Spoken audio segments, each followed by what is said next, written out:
Hello guys, welcome back to our channel, The Rick Files. Medyo matagal na ako hindi nakapag-upload ng video guys. Pasensya na kayo kasi nagkasakit si tatay at nanay and also my brother. That's why I was taking care of them. But they're okay now. So here I am, I'm back.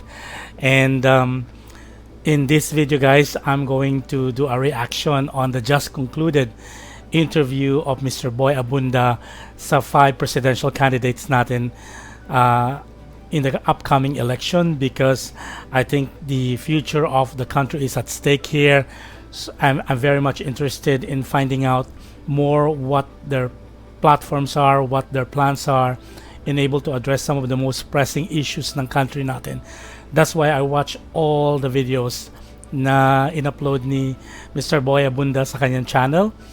Before we continue guys, I just want to make a disclaimer that I'm not supporting any candidate, and this video is not about lampooning or lambasting any candidate, because I think they have great merits. The very reason that they're running for the highest position or of office in the country as a president, I think they have proven themselves, and they have a very good reason why they wanted to serve the country.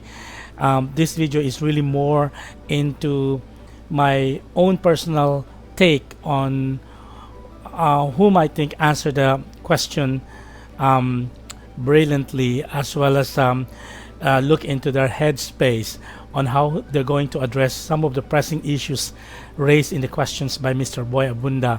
So my personal apologies if I will not mention some of your candidates that you support, because I'm only gonna focus on what I think are the best answers given to each and every question, all of the 10 questions, and that's really gonna be the format of this video today. But first of all guys, I think I would like to say that I'm so impressed with Mr. Boy Abunda, the way he framed this interview with the 5 presidential candidates. And the questions are so hard-hitting, so relevant, and really pressing issues that the country is facing right now. So kudos to his team and to him for putting this together, because I think through this kind of platform or vehicle, nagkakaroon tayong mga Pilipino ng information on where the headspace is of our presidential candidates, on how they're going to address the issues.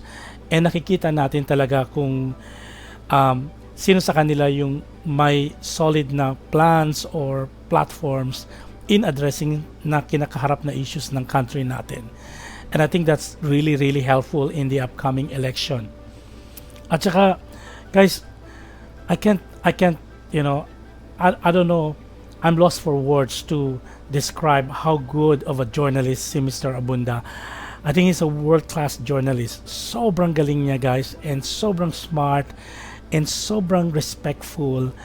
And the way, not only the way he listened to the answers of the interviewees, the way he redirects them pag yung medyo nag-stray away na yung interviewee o yung mga presidential candidates natin from the question, and then he will bring them back.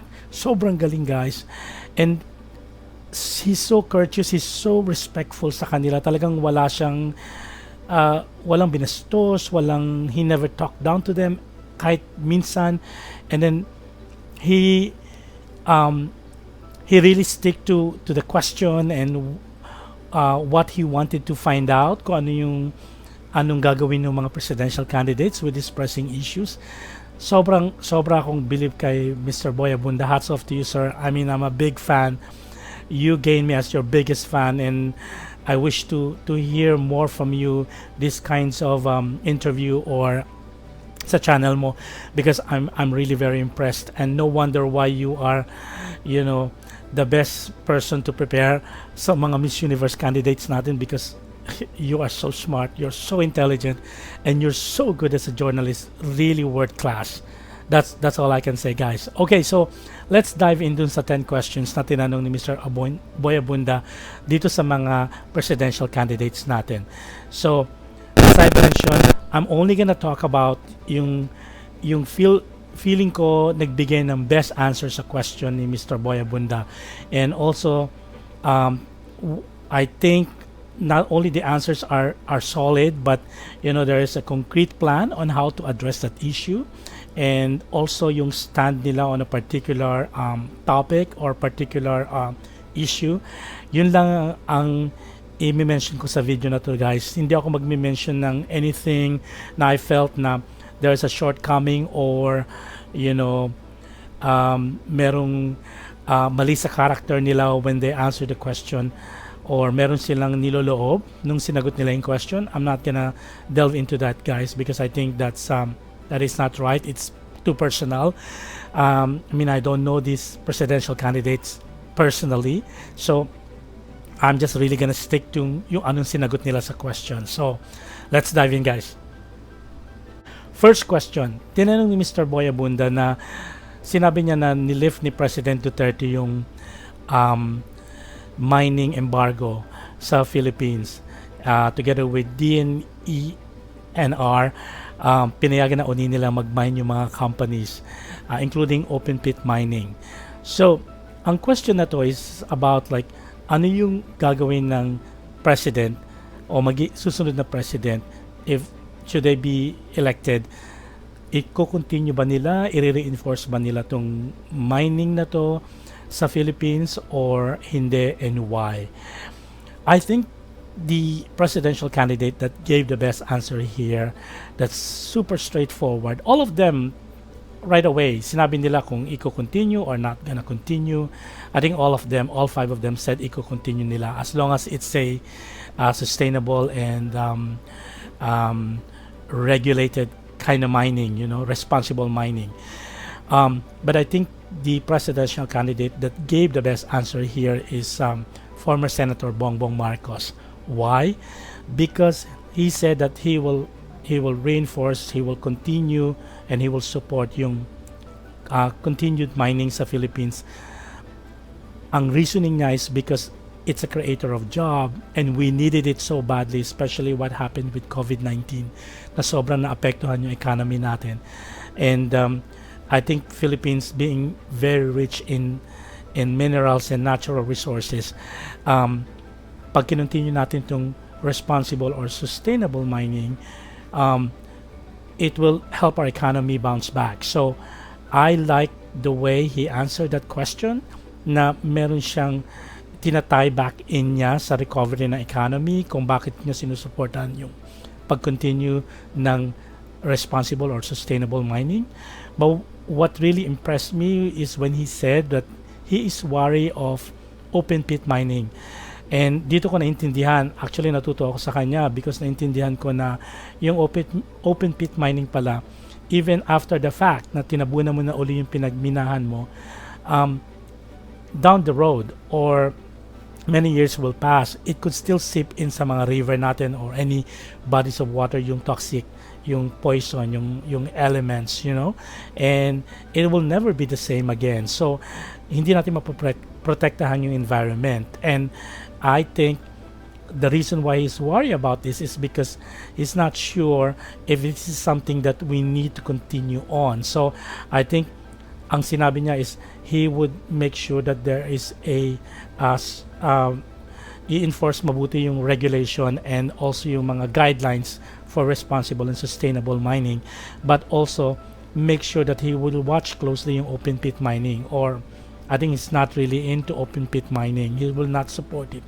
simply because of its effects in the environment, maybe not now but down the road. So I really like his answer, very straightforward, and there is a forward thinking in terms of, or foresight in terms of, like, how mining will help our economy bounce back. I'd like to mention also yung answer ni Mayor Isko Moreno. Kasi yung answer ni Mayor Isko Moreno, yes, he will support yung responsible, sustainable mining. But what I like about it also is sinabi niya na he would take it further. Like for example, mayaman ng Philippines sa mineral na ore, and ore is sort of like the substance needed to build steel. And sabi niya, pag nag-build tayo ng steel, we can export the steel and it can help the economy. It can create jobs. So I think the two of them gave the best answer in this first question ni Mr. Boy Abunda. Alright, second question, COVID-19 response. Um, ang maganda pa sa mga questions pala ni Mr. Boy Abunda is like it's so based on facts and very talaga nag-research yung team niya kasi very factual. They cite facts na over um, 300 million na yung na infect ng COVID-19 worldwide according to John Hopkins. Data as well as in the Philippines is over 3 million. Tapos over 5 million, close to 5,700,000 na yung namatay sa COVID-19, and sobra talagang pinadapa yung economy natin. I mean, not just us, but the entire world with COVID-19. So, ang question ni Mr. Boy Abunda is like, what are you going to do to address the COVID-19 crisis should you be elected the President of the Philippines? Again, I think most of them, the 5 of them, actually have some good points in able to address yung COVID-19. But again, I think the best answer came from former Senator Bongbong Marcos. Why? Because ang sagot niya is very straightforward. He said jabs to jobs. Ibig yung sabihin is like talagang pupursue niya yung susuportahan yung pag-vaccinate ng majority of the Filipinos to achieve yung herd immunity.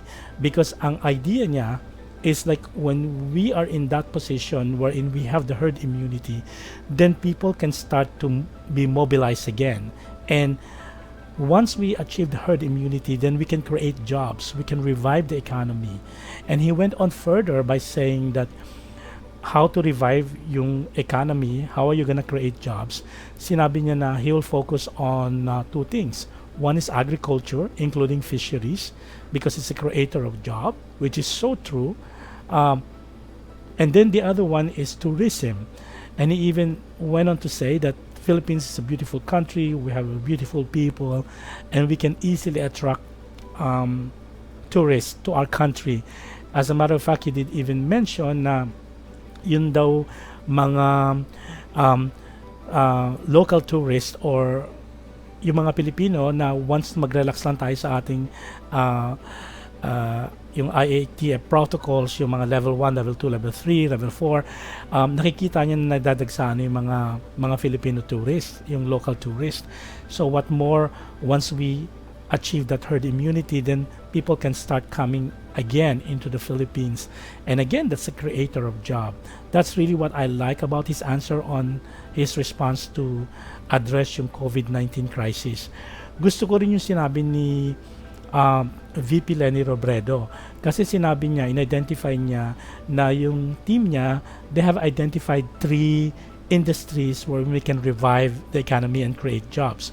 Blue industry, yung fisheries, then yung green industry, which is agriculture, I think she meant agriculture, and then yung gold industry, which is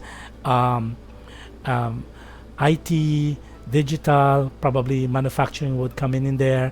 So maganda rin yun kasi talagang very specific yung mga industries will they focus on. So the 2 of them actually gave some concrete examples or yung plans nila to revive the economy and addressing the COVID-19 crisis is, I think, is very good. Minention din pala ni former Senator Bongbong Marcos na he will support yung mga SMEs o yung small medium enterprise na kasi ito talaga yung pinadapa ng COVID-19, ito yung talagang nagsara. And then once we are in a position to be able to revive them, he will seek the help of the private sector, and together with the government and the private sector, they will try to help out yung mga SMEs or small medium enterprise para naman makapagsimula uli sila ng business, and we can create more jobs for the millions of Filipinos na nawalan ng trabaho. So I think that's a really sound plan, and that's the reason why I felt that he gave the best answer in this question. And also, like, worth to mention yung na-identify na industries ni VP Leni Robredo. By the way, guys, sa channel ko nga pa lang ito, I did a video on COVID-19, like, let's fight COVID-19 with courage. If you happen to have time, please check it out. I have about 28 videos sa channel na to. And in this channel also, guys, actually in channel na to are 2 things. One is yung pro tip series na nagbibigay ako ng tips on how to become an astute and outstanding individual based sa experience ko. Sometimes I reference sports as an inspiration because I'm a sports fanatic. And then the other series is about gardening series, which a big hobby of mine of late. So yung garden transformation namin dito ng nanay ko, at the same time yung mga binivisit ko na garden, tsaka yung mga fascination ko sa mga halaman sa ngayon. Naging plantito na ako. So yun yung dalawang series. But from time to time, I throw in a video like this, guys, sa channel na to, because I said on my very first video, yung premiere video ko dito sa channel, na I will address or I will make videos dun sa mga pressing social issues na kinakaharap natin, especially sa ating minamahal na Pilipinas. Ang third question na tinanong ni Mr. Boy Abunda is about joblessness and hunger. Again, nagbigay siya ng statistics ng data about how many Filipinos yung nawala ng trabaho, as well as yung mga nagugutom, or they in their minds nagugutom talaga sila. So ang kagandahan dito, guys, sa question na to is malalaman natin kung nasaan yung headspace again ng kandidato natin, yung mga presidentiables, kung anong gagawin nila immediately, short term. Kasi nga nagugutom yung mga tao, kailangan natin i-address yan immediately. And at the same time, yung joblessness, which is like maybe short to long term na kailangan na concrete plan. Again, the candidate that gave the best answer, in my opinion, is former Senator Bongbong Marcos. Why? Dahil sinabi niya, sa mga nagugutom, sabi niya, there's no other solution but i-continue yung ayuda. Bibigyan natin sila ng ayuda. And I think that's a very sound solution. Pero sinabi niya rin na hindi yan forever because the government will not be able to sustain that. Wala tayong enough na resources para continuously mabigyan ng ayuda yung mga tao. But for now, we have no choice but to continue to support yung mga Pilipino nagugutom through ayuda. And then sinabi niya sa joblessness, yun yung plano niya, na he will try to revive the economy by creating jobs. And in-specify niya yung providing support or maybe helping with a capital from private sector and government, yung mga SMEs or small medium enterprise. Ganun na rin yung mga pagkikreate ng jobs or revive yung agriculture natin, including fisheries, pati na rin yung tourism, which is, I think, is very, very sound. So, again, very straightforward yung answer niya. Kaya, I feel that of all the five, he was the one who was able to give a straightforward answer and also very concrete and also very doable. Yung kayang-kaya natin gawin sa ngayon. Kaya ako really na-impress nyo sa sagot niya. May sinabi pa pala si former Senator Bongbong Marcos, kasi binanggit ni Mr. Boy Abunda na 20% ng funds ng Pilipinas na pupunta sa corruption. And sabi niya, yes, we need to ensure na i-address natin yung corruption sa country. And also this was mentioned by Senator Manny Pacquiao, yung corruption is one of the first order of business para sa kanya, because he felt like kaya tayo nawawala ng pera o nangungutang tayo is because of corruption. Pero what I like about yung sinabi ni former Senator Bongbong Marcos is he said that corruption is not a Philippine condition, it's a human condition. That is so deep. I'm very impressed with that, guys, because I think that is so true.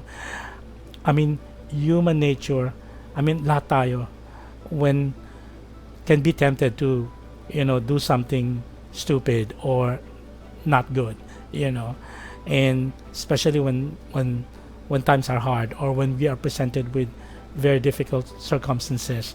But without the guidance from above, syempre, kailangan labanan natin yun. Dapat hindi natin gawin. But I really like what former Senator Bongbong Marcos said about corruption, that it's not a Philippine condition alone. It's a human condition. Very impressive. Okay, let's move on to question number 4. Ang question number 4 is about OFW. Napakadami kasi nating OFW, and the income that they actually generate is so massive. Like, ang statistics, if I'm not mistaken, sinabi ni Mr. Boy Abunda, 29.9 billion US dollars in 2021, and there are about 2.2 million OFWs currently sa abroad. But the question is, what are you gonna do should you be elected the president doon sa unquantifiable na social cost of the Filipinos leaving the Philippines to work abroad? Kasi nga naman, this is so true. Hindi natin nakikita o hindi natin pwedeng masukat yung social cost ng pag-alis ng isang Pilipino. Say for example, most of them may pamilya, umalis ka, naiwan mo yung asawa mo, naiwan mo yung mga anak mo, or dalawa kayong mag-asawa umalis, naiwan nyo yung mga anak nyo. Siyempre, yung social cost is so core sa society, yung family, na apektuhan talaga. It breaks down the very core of the society. Kaya unquantifiable yan. Again, of all the candidates that answer this question, ang gusto kong sagot ay binigay again ni former Senator Bongbong Marcos. Why? Kasi ang sinabi niya dito is like, of course, yung ideal state, sabi niya, no Filipino should leave the country. He went on by citing history na yung concept daw ng OFW nagsimula yan noong late 70s sa time pa ng father niya, si Mr. Ferdinand Marcos, wherein there was like a boom dun sa oil, nagkaroon ng oil crisis, and the Middle East countries, since they can generate a lot of oil, they started building infrastructure. So marami mga Filipino na pumunta sa Middle East to work as construction workers para matayo yung mga building tsaka mga infrastructure to support yung growing demand ng oil. And then, but that's just temporary. Now, nung naghirap na talaga tayo mabuti in the late 80s or the whole 90s and even now well into the 2000, patuloy na dumadami yung mga OFWs, and a lot of them have to leave the Philippines out of necessity and not because it's their own choice. I experienced this firsthand, guys. I left the Philippines 20 odd years ago, and I left the Philippines not because of it's my choice. I left the Philippines because a tragedy happened to my family, and I felt at that time nakipagsapalaran ako sa abroad kasi alam ko na mas masusuportahan ko yung pamilya ko if I work abroad. I can have higher income pag pinagpalit mo na yung dollar sa peso, and so on and so forth. And then, I came back again sa Philippines nung 2018. Luckily for me, nakakuha ko ng consultancy work. But because this pandemic hits, nung 2020, middle of 2020, nawalan na naman ako ng work. Until now, I still don't have work. Sobrang hirap. And I can only imagine yung plight ng ating OFWs. Mabuti na lang nung umalis ako dito sa Philippines. Nandito yung ate ko. So, she was able to support yung parents ko, yung brother ko na nagkasakit and everything. So, it was so difficult for all of us. It was so difficult, and I can only imagine how difficult it is, especially for young children pag iniwan sila ng tatay nila or nanay nila. That's why this one hits closest to home sa akin, itong question na to about OFW and yung social cost niya sa family and sa society as a whole. And I felt the candidate who gave the best answer here again is former Senator Bongbong Marcos, kasi sinabi niya nga talaga dito na wala na sanang dapat lumabas, pero ang gagawin niya is he will continue to revive the economy. Talagang ang solusyon lang dito is to revive the economy and create more jobs so that we are in a position na pwedeng mamili ang Pilipino whether to stay here and work here or pumunta sa abroad for greener pasture. It's gonna be their choice kung gusto talaga nila mag-emigrate or mas malaki talaga yung kita sa abroad and they can afford to stay there for a year or 6 months. It's fine.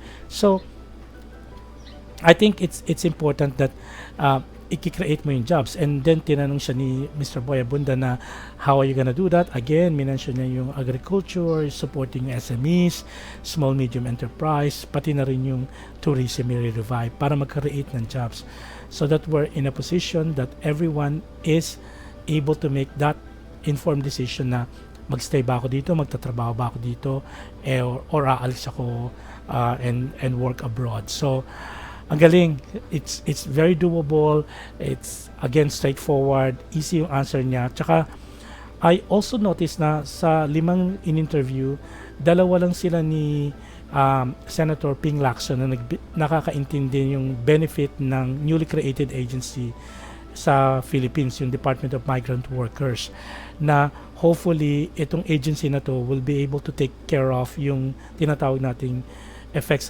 or social costs sa mga families na naiiwanan ng ating mga OFWs. Talagang sabi nila, yes, that's really beneficial, especially for our OFWs, and we need to continue to support yung Department of Migrant Workers, and maybe put in some resources so that they can not only support the OFWs but also support the families they left behind. Question number 5, social media and pornography. Again, nag-cite ng data si Mr. Boy Abunda here about yung according to Pornhub, which is a porn site, na Filipinos spend about on average 11 minutes watching porn. Naunahan pa natin yung Japan and France. And the question is, anong gagawin mo? Hypothetically, isa sa mga anak mo naging addict sa porn. Anong gagawin mo as a parent? Anong gagawin mo as a president to be able to address these issues? Again, gusto ko ang sagot ni Mayor Isko Moreno, Senator Ping Lacson, but pinakagusto ko ang sagot again ng former Senator Bongbong Marcos. Why? Kasi ginawa niya na eh.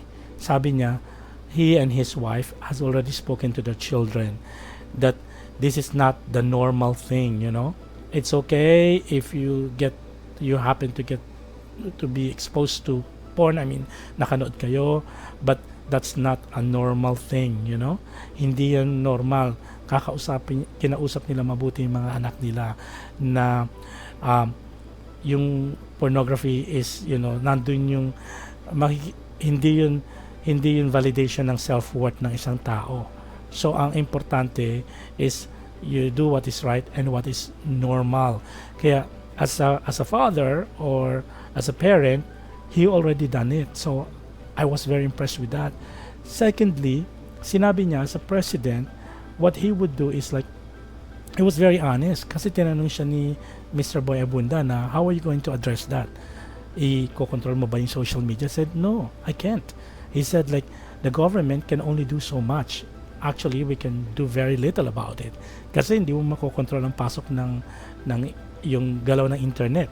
Hindi naman tayo, minention nyo pa na hindi naman tayo katulad ng China na they're able to regulate yung pasok ng internet sa bansa. So, we are a democratic country. Anybody can just watch it. So, anybody can download it. So, sabi niya, hindi ko yan ma-regulate.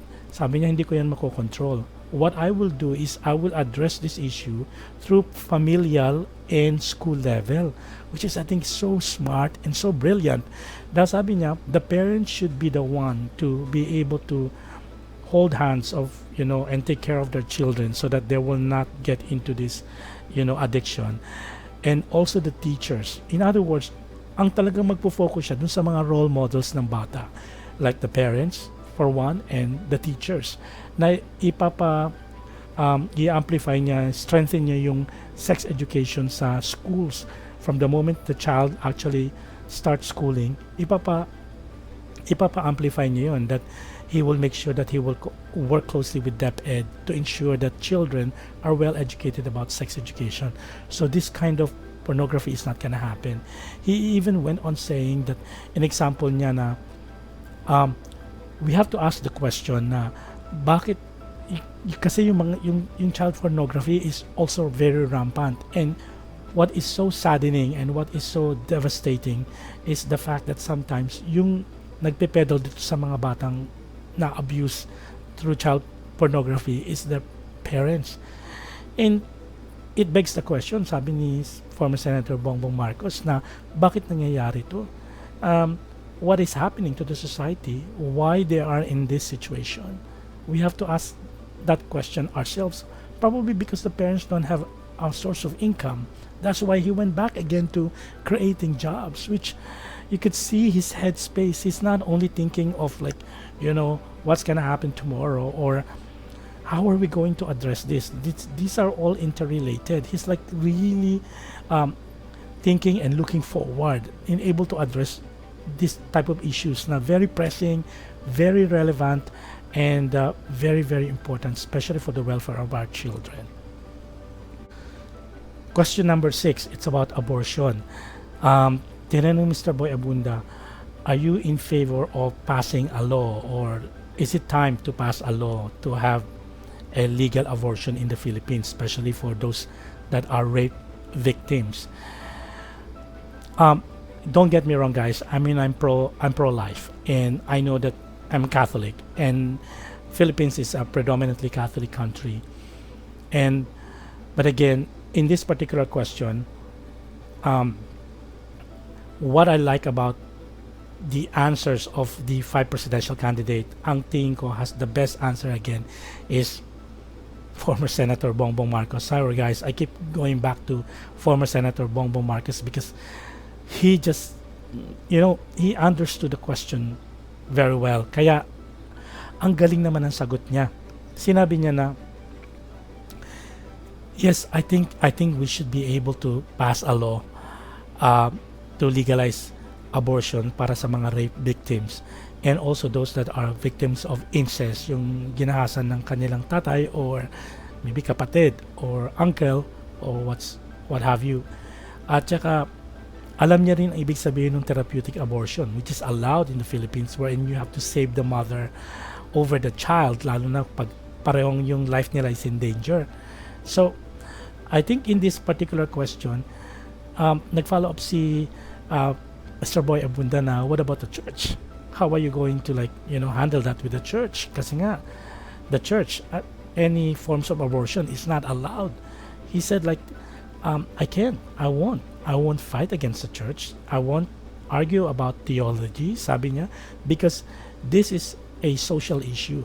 And sabi niya, pag pinag-uusapan nila to sa bahay nila with the women of his life, perhaps his sisters or his wife or anybody, the women would always say that, it's my body, it's my life, it's my choice. And for him, in the very difficult and severe circumstances, like, na-rape yung nanay or incestual pregnancy, then the woman should have a choice na kung gusto niyang ipa-abort yung bata or hindi. But he also mentioned that as a public administrator, ang job niya is to look after the welfare of women, meaning to be able to save lives. Kasi yung statistics na sinite ni Mr. Boy Abunda is so alarming. 1,000 namamatay, 60,000 yung na-hospitalized because of botched abortion, and so on and so forth. So the other candidates, they have mentioned that they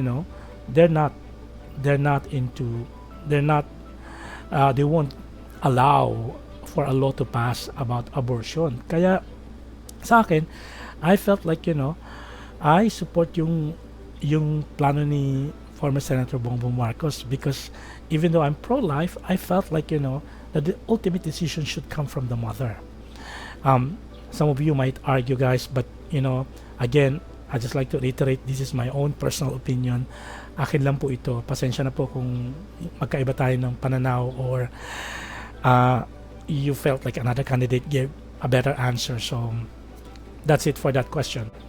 Moving on, guys, sa 7th question, drug problem. Yan.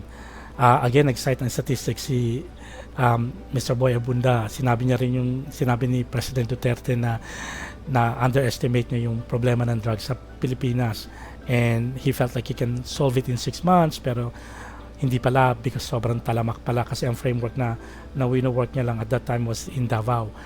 So ang question is like, are you going to continue the fight on the war on drugs? So again, most of them naman, yes, they will continue. Mayor Isko Moreno mentioned that, and so is Senator Ping Lacson, including Senator Manny Pacquiao. They will continue. But in my opinion again, the one that gave the best answer here is former Senator Bongbong Marcos. Why? Because he has a solid plan. Talagang super concrete yung plan niya. He said like, yes, he will continue to enforce yung control ng drug problems in the Philippines. He will continue what President Duterte has started, the war on drugs. But in terms of like continuing that, what I like about what he said is, kasi tinanong siya ni Mr. Boy Abunda na, is it gonna be bloody? Ang sagot niya, no. Because he will concentrate on those that are, selling drugs, yung mga drug dealers, drug pushers, nagmamanufacture ng drugs, if ever meron nagmanufacture here in the Philippines, as well as the drug lords. So he will focus, ang focus niya is yung enforcement, law enforcement is on the big fish, which is I think the right thing to do. Why don't you need to hit it on the head. Parang ano yan if I'm to make an analogy, parang pugita or I don't know in English, squid, a giant squid, na kailangan putulin mo yung head para yung legs niya wala nang function. So yung mga maliliit, mga small time na mga drug pushers, mawawala ng function kasi tinira mo yung drug lord eh. So I really like his answer kasi he's focusing on that, like in terms of drug enforcement. But he went on adding by saying that not only that he will focus on enforcing the law or the war against drug, but he's also gonna ensure na i-address na rin yung rehabilitation tsaka yung cure. Rehabilitation nung mga drug addicts, because he felt like they are not criminals. They are actually more of patient na kailangan ng cure, kailangan ng care. They are victims. So, kasi tinanong siya ni Mr. Boy Abunda na when does it become a crime? Sabi niya, it will become a crime once you start selling it, once you start, pushing it, or once you start like manufacturing it, which is so true. But he mentioned that ang approach is three-pronged: enforcement, law enforcement, prevention, and then cure. And then in terms of like building yung mga drug rehab centers, it's not only gonna be centered sa mga regional regions natin sa Philippines, but it's gonna be every province. Kasi nga masyadong talamak ang drug problem sa Philippines. And then tinanong din sa question ni Mr. Boy Abunda, may tanong siya na, are we a narco country? Ang nakasagot lang nito ay si Senator Ping Lacson naintindihan nila, at saka si Mayor Isko Moreno na we're not yet narco country. Nung sinabi niya kay BBM to, sagot naman ni BBM, we are not yet a narco country, but we're gonna get there if we're not do something that's effective. But ang may thorough understanding ng narco country is Senator Ping Lacson and Mayor Isko Moreno. So again, in this particular question, I like the answer of former Senator Bongbong Marcos. Concrete, substantial, and straight to the point. Paano niya i-address. And ang nagustuhan ko dito, guys, is like ang compassion niya dun sa mga addicts na they are not criminals, but rather they are patients that needed care and needed cure. Tapos hindi magiging bloody, so yung mga collateral damage na nakikita natin with yung current enforcement ng war on drugs, mami-minimize kasi ang concentration is on the drug lords. Question number 8, Philippine debt. Again, may statistics, sobra palang laki ng utang natin. 11.93 trillion pesos na ang utang natin. By the time baka mag-end ang term ni President Duterte, baka umabot na ng 12 trillion pesos. So how are you going to address or yung problema natin sa yung utang natin, utang ng Pilipinas? Kasi sinabi rin dito na what you call this, hindi pa pinapanganak yung mga magiging anak natin o magiging mga bata, may utang na sila, which is so true, and then actually all of them gave some very substantial answer in my opinion. They know that we need to pay these debts. Kailangan natin bayaran. Even VP Leni Robredo said we need to pay these debts. Mayor Isko Moreno, including Senator Manny Pacquiao, he said that we really need to pay these debts. But again, ang feeling ko dito, ang best answer also again came from former Senator Bongbong Marcos. Why? Because yun na naman, he tied this back in dun sa sinasabi niya na tied this back in dun sa creation of jobs, revitalizing the economy, supporting the SMEs, small medium enterprise, and a collaboration of all the aspects of the society, not just the government but also private sector, and so on and so forth, and reviving the economy to creation of jobs through agriculture, fisheries, and tourism. That's the only way.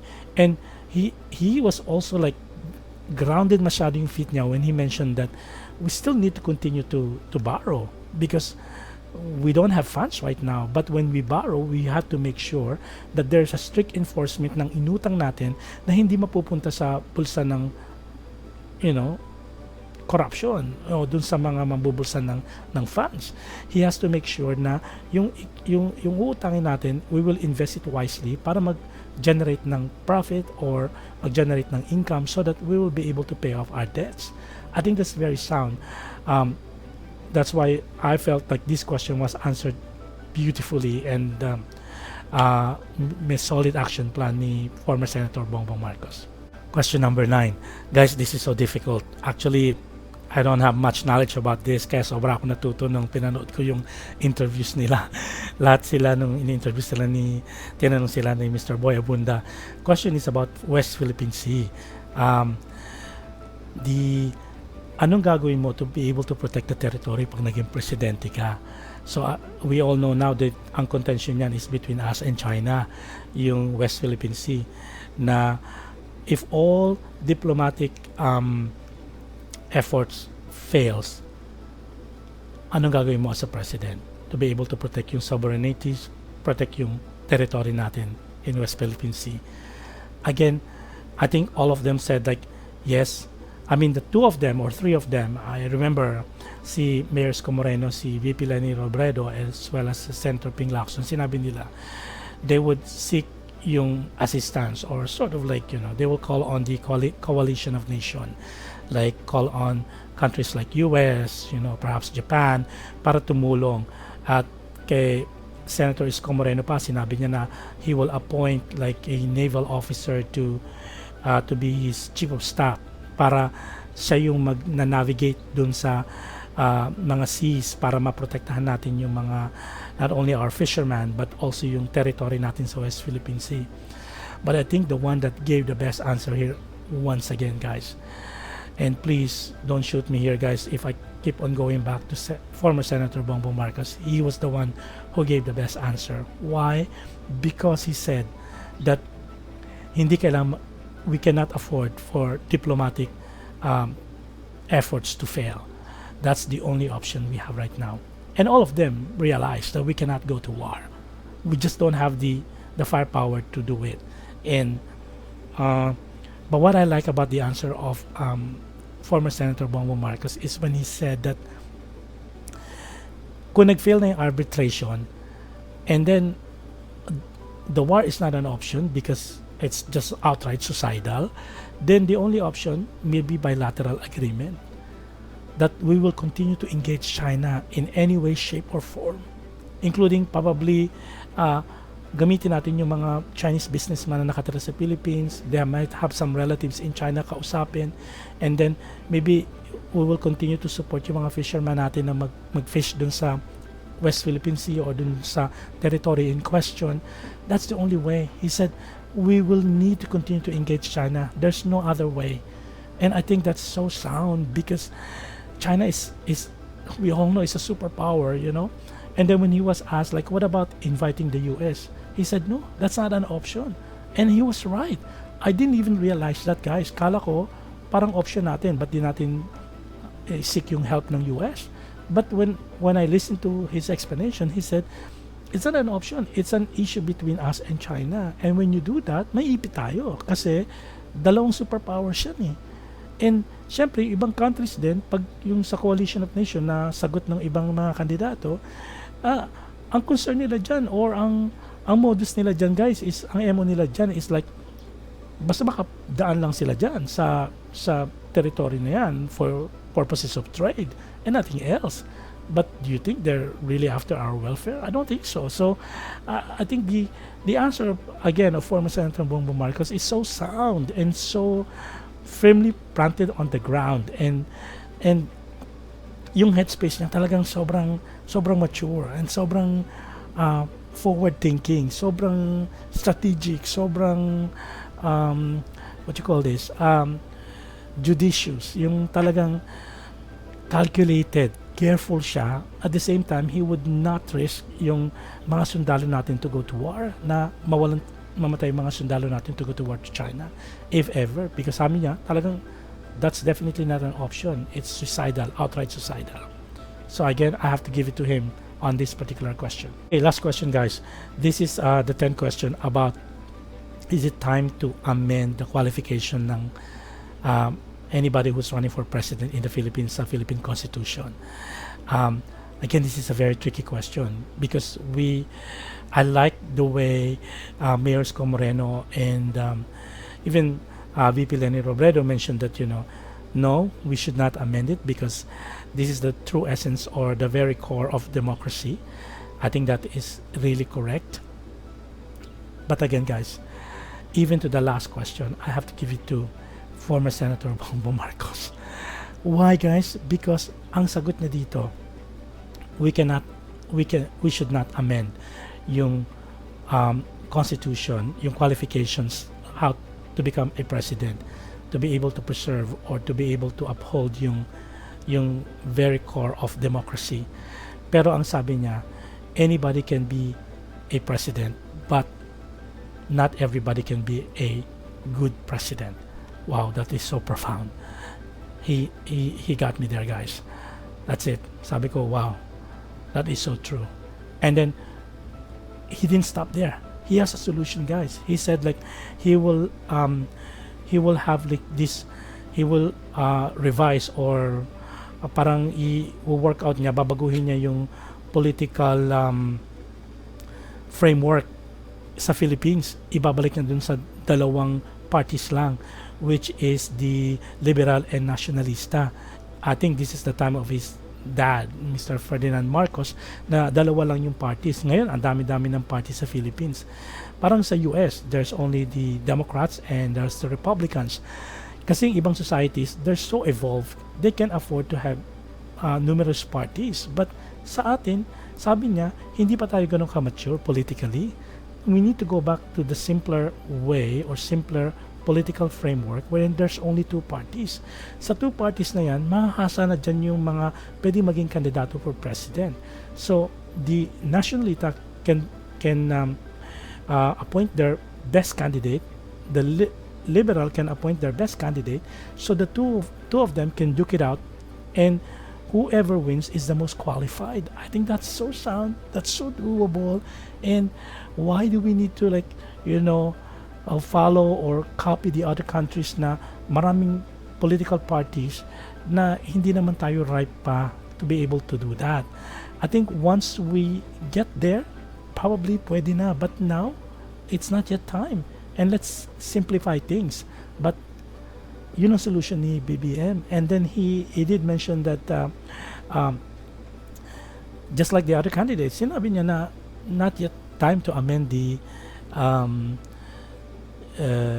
yung mga qualification, yung constitution sa requirements to become or qualifications to become a president. Okay, guys, so there you have it. Those are my thoughts about the 10 questions asked by Mr. Abunda on our presidential candidates, the 5 of them. I just hope that this helps quite a bit in terms of summary.